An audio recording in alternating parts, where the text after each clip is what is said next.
শেষ, আর কিছু রইল না নগেন্দ্র। আমার শেষ সম্বল, এই গয়নাটুকুও আজ বিক্রি করলাম।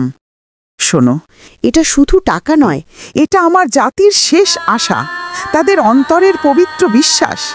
এই পবিত্র ভার আজ আমি তোমার ভরসায় বিসর্জন দিলাম। You native dog!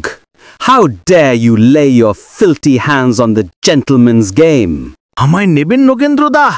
আমি দৌড়ে ওদের চেয়ে বেশি ছুটতে পারবো।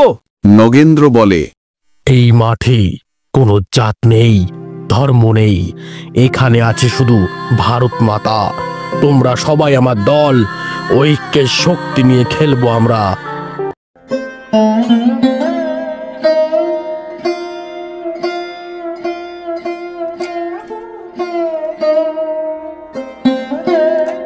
গল্প আর্কের থেকে আজ নিবেদন সেই যন্ত্রণার ইতিহাস, যেদিন ব্রিটিশ ঔদ্ধত্য এই বাংলার আত্মাকে পিষে ফেলার দুঃসাহস দেখিয়েছিল। এই কলকাতা আমাদেরই জন্মভূমি, অথচ এখানকার খেলার ময়দানকে ওরা অপবিত্র ঘোষণা করেছিল। ওরা বলেছিল, এই মাঠে ভারতীয় ছায়া পড়লেও চরম শাস্তি। ওরা ভেবেছিল আমাদের পায়ের লাথি নয়, কেবল ওদের বুটের নিচে পিষ্ট হবে বাঙালির মেরুদণ্ড। কিন্তু সেই অপমান, সেই রক্তপাতের হুমকি, তা ছিল না শুধু আঘাত, তা ছিল বিপ্লবের প্রথম স্ফুলিঙ্গ। সেই অপমান থেকেই জন্ম নিল এক হুঙ্কার, আজ আমাদের পায়ের লাথি দিয়েই ভাঙতে হবে ওদের ঔদ্ধত্যের দেওয়াল। শুনুন সেই মহাকাব্যের ইতিহাস, শুনুন গোলন্দাজ, বাংলার প্রথম স্বাধীনতার ফুটবল যুদ্ধ। এই সংগ্রাম আমাদের মাটির, আমাদের আত্মমর্যাদার। এই বীরগাথা শেষ না করে কোথাও যাবেন না। সময়টা 19 শতকের শেষ ভাগ, যখন বাঙালির মাঠ ঘাট, ভাষা, সংস্কৃতি সবকিছুই ইংরেজের বুটের নিচে চাপা। কিন্তু একটি খেলা যা ইংরেজরা এনেছিল, সেই খেলাটি একদিন হয়ে উঠবে পরাধীন জাতির প্রথম স্বাধীনতার কিক। ইনি নগেন্দ্র প্রসাদ সর্বাধিকারী, যিনি স্বপ্ন দেখেছিলেন ফুটবলের ময়দানই হবে ব্রিটিশ সাম্রাজ্যের বিরুদ্ধে বাঙালির প্রথম সম্মিলিত প্রতিরোধ।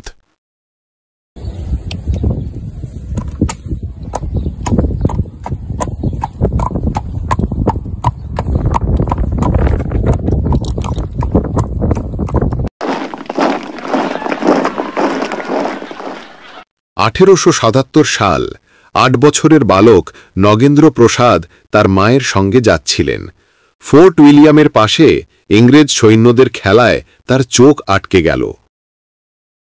বলটি নগেন্দ্রের পায়ের কাছে এসে পড়ল। Look out! Kick it, boy, kick it!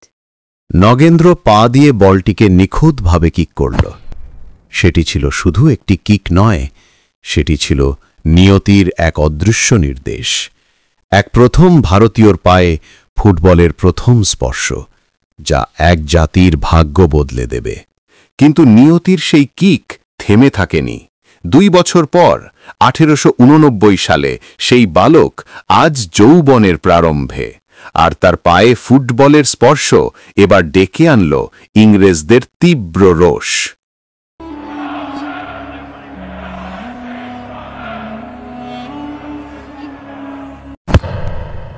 আহা, কি দারুণ শট! হঠাৎ করে বলটি নগেন্দ্রের পায়ের কাছে চলে আসে।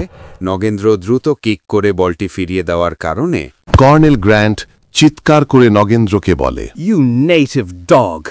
How dare you lay your filthy hands on the gentleman's game? Jitendra ফিসফিস করে নগেন্দ্রকে বলে, নগেন্দ্র, সরে আসো, কর্নেল গ্রান্ট রেগে গেছেন। This is an insult to the Queen's soil! You contaminate the very spirit of competition. Remember, this field belongs to the British Empire. It's our game. Nagendra উঁচু কণ্ঠে তীব্র ক্রোধে, শুনুন কর্নেল, আপনারা হয়তো আমার শরীর ভেঙে দিতে পারেন, কিন্তু আমার সংকল্প ভাঙতে পারবেন না। এই মাটি আমার জাতির রক্ত পান করেছে, এটা আপনাদের নয়। আপনাদের এই শক্তির খেলাটা একেবারেই ফাঁপা। আমরা আপনাদের মোকাবিলা করব মাংসপেশি দিয়ে নয়, বরং এক অপমানিত জাতির আগুন দিয়ে। অপেক্ষা করুন। কমলিনী দেবী নগেন্দ্রকে বলে, ওরা আমাদের দুর্বল বলেছে। ওরা ভেবেছে এই চাবুক তোমার স্বপ্নকে ভেঙে দেবে। ওরা জানে না নগেন্দ্রের পিঠের এই চাবুকের ক্ষত কেবল তার একার নয়, এই ক্ষত আপামর দেশবাসীর হৃদয়ে রক্তক্ষরণ ঘটাচ্ছে। এই রক্তপাতের হিসেব ওদের কড়ায় গণ্ডায় দিতে হবে। এই আঘাতই তোমার বিপ্লবের প্রথম মন্ত্র। নগেন্দ্র, তোমার ফুটবল এখন কেবল খেলা নয়, এটি হলো স্বাধীনতার লক্ষ্যে প্রথম কিক। তোমার মুক্তিযাত্রা শুরু হোক।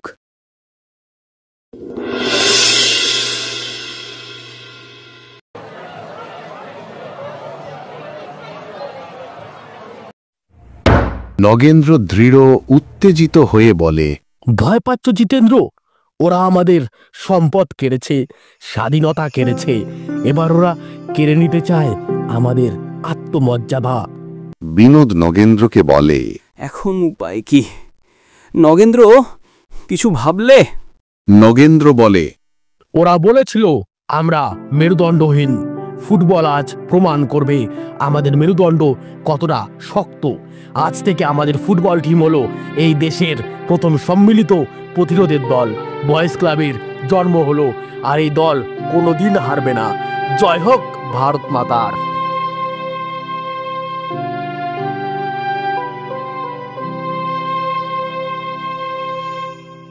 নগেন্দ্র কর্নেল গ্রান্টের উদ্দেশ্যে চ্যালেঞ্জ ছুড়ে দেয়। কর্নেল গ্র্যান্ট, আমি নগেন্দ্র প্রসাদ সর্বাধিকারী বলছি, এই মুহূর্তে দাঁড়িয়ে আমরা আপনার রয়্যাল গ্রিনেডসকে চ্যালেঞ্জ করছি। 3 মাস পর এই ময়দানে বাজি এ দেশের সম্মান। ঐক্যের শক্তি ও গ্রান্টের ষড়যন্ত্র। মণি দাস, একজন শ্রমিক, সে বলে, বাবু, আমার হাতে কড়া পড়েছে, কিন্তু পা তো এখনো মজবুত। দক্ষিরাম দিনমজুর, সেও বলে, আমায় নেবেন নগেন্দ্রদা? আমি দৌড়ে ওদের চেয়ে বেশি ছুটতে পারবো। নগেন্দ্র বলে, এই মাঠে কোনো জাত নেই, ধর্ম নেই, এখানে আছে শুধু ভারত মাতা। তোমরা সবাই আমার দল, ঐক্যের শক্তি নিয়ে খেলবো আমরা। কর্নেল গ্রান্ট ব্যঙ্গ করে দূর থেকে বলে, Look at the poor spectacle. They are sinking in their own muck. This is where the natives belong, in the dirt, trying to reach a dream that is far too superior for them. They will never rise. ওরা আমাদের কাদা দিয়েছে, এই কাদা আমাদের দুর্বল করবে না, বরং আরো শক্তিশালী করবে। ওরা আমাদের মাঠ কেড়েছে, কিন্তু আমাদের পাগুলোকে মাটির সাথে আরো দৃঢ় করেছে। মনে রেখো, নিজেকে গড়তে গেলে আগে সূর্যের মতো জ্বলতে শেখো, তারপর না হয় আলো দিতে শিখবে। ওদের ইউরোপীয় বুট এই কাদা বোঝে না, কিন্তু আমাদের খালি পা জানে মাটির স্পর্শে শক্তি বাড়ে। প্রতিটা কিক হোক ওদের ঔদ্ধত্যের জবাব। জিতেন্দ্রর বলিদান। জিতেন্দ্রর বাবা করুণ কণ্ঠে জিতেন্দ্রকে বলে, জমিদারিটা চলে যাবে জিতু, দলটা ছেড়ে দাও। জিতেন্দ্র বলে, বাবা, জমিদারি না হয়ে গেল, কিন্তু যদি আত্মসম্মানটাই চলে যায়। এই নাও আমার শেষ বুটজোড়া ক্লাবের জন্য। আজ থেকে আমিও নগেন্দ্রর মতো খালি পায়ে খেলব। কমলিনী দেবী নগেন্দ্রকে বলে, শেষ, আর কিছু রইল না নগেন্দ্র। আমার শেষ সম্বল, এই গয়নাটুকুও আজ বিক্রি করলাম। শোনো, এটা শুধু টাকা নয়, এটা আমার জাতির শেষ আশা, তাদের অন্তরের পবিত্র বিশ্বাস। এই পবিত্র ভার আজ আমি তোমার ভরসায় বিসর্জন দিলাম। মনে রেখো নগেন্দ্র, এই ঋণ শোধ করার দায়িত্ব তোমার। এর যেন অমর্যাদা না হয়। রিকশা চালক ধীরে বাবু বলে, আমার দিনের রোজগার এই 2 আনা দেশের সম্মানের জন্য দিলাম। নগেন্দ্র বলে, নিঃশব্দে এই বিশ্বাস আমি ভাঙতে দেব না। নগেন্দ্রর মাস্টার স্ট্রোক কৌশল। ওরা আমাদের দুর্বল বলেছে, আমরা ওদের শক্তি নিয়ে লড়ব না। ওদের বুট ভারী, ওদের চাল মন্থর, আমরা লড়ব বুদ্ধি দিয়ে। আমরা বাতাসের মতো দ্রুত হব, প্রতিটা পাস হবে স্বাধীনতা সংগ্রামীর গোপন বার্তা। ওরা দেখুক, শুধু বাহুবল নয়, মন আর কৌশল দিয়েও সাম্রাজ্যকে হারানো যায়। ওদের অহংকারী হবে ওদের সবচেয়ে বড় দুর্বলতা।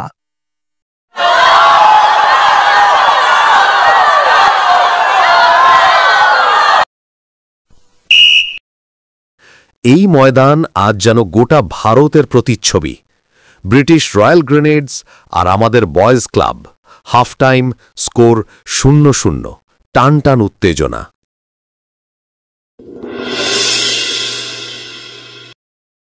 সেকেন্ড হাফ শুরু, কি দ্রুত গতি! জিতেন্দ্র খালি পায়ে উড়ে যাচ্ছে, গ্রান্টের বুট আজ তার গতির কাছে হার মানছে। বল নগেন্দ্রর পায়ে, তিনি মাঝমাঠ থেকে একাই এগোচ্ছেন। কর্নেল গ্র্যান্ট ছুটে এসেছেন, নগেন্দ্র কাটিয়ে দিলেন, তিনি ডি বক্সে। শেষ মুহূর্ত। এই মুহূর্তে এই গোলটা শুধু একটা স্কোর নয়, এটা হলো আমার জাতির প্রতি আমার ঋণ। ঈশ্বর নয়, আজ আমার দেশের মানুষের বিশ্বাসই আমাকে গোলন্দাজ বানাবে।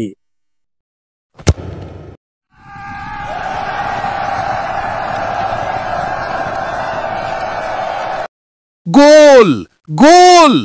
নগেন্দ্র গোল করেছেন, ইতিহাস তৈরি হলো, ভারতীয়রা জিতল, এই ময়দানে ইংরেজরা হার মানল। It is impossible. They won. The natives, they have the spirit. আজ আমরা শুধু একটা ফুটবল ম্যাচ জিতিনি, আজ আমরা সেই ব্রিটিশদের হারিয়েছি যারা আমাদের দুর্বল আর মেরুদণ্ডহীন বলেছিল। এই জয় শুধু খেলা নয়, এই জয় হলো আমাদের আত্মমর্যাদার জয়, আমাদের ঐক্যের জয়। ওরা আমাদের দেশ থেকে সব কিছু কেড়ে নিয়েছে, কিন্তু আমাদের বুকের ভেতরের আগুন ওরা কোনো দিন ছুঁতে পারবে না। এই লড়াই আজ থেকে শুরু হলো। যুদ্ধান্দেহী।